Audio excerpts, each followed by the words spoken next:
మీరు పునర్వాసు నక్షత్రం మిథున రాశిలో జన్మించారా?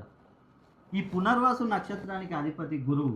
అదేవిధంగా జూన్ 2వ తేదీన మిథున రాశి నుండి గురుడు కర్కాటక రాశిలోకి స్థానచలనం చేయడం వలన మిథున రాశి వారికి గురువు 2వ స్థానంలో ఉన్నాడు. కాబట్టి ఈ పునర్వాసు నక్షత్రం మిథున రాశిలో జన్మించిన వారికి ఉన్న ఎలాంటి ప్రాబ్లమ్స్ అయినా కూడా ఇక్కడ నుండి తొలగిపోయే అవకాశం ఉంది. ముఖ్యంగా అప్పుల బాధల నుండి బయటపడతారు. అదేవిధంగా నూతనంగా ఏ వ్యాపారమైనా మీరు చేయనియండి, కన్స్ట్రక్షన్ వ్యాపారం, real estate, iron, water related, bakery, xerox centre, ఇలా చిరు వ్యాపారాలు, చేపల పెంపకం, ఇలాంటి ఏ బిజినెస్ చేసినా కూడా మీకు కలిసి వచ్చే అవకాశం ఉంటుంది. విద్యార్థులు అయితే చదువులో ముందంజలో ఉంటారు. అదేవిధంగా వ్యాపారస్తులకు మంచి అభివృద్ధి అనేది ఉంటుంది.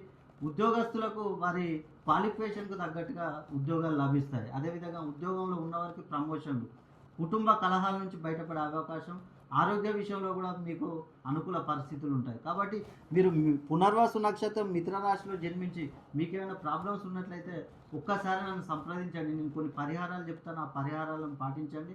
అదేవిధంగా మీ పేరులో సంఖ్యాబలాన్ని ఒక్కసారి మీరు చెక్ చేసుకొని ముందుకెళ్ళండి.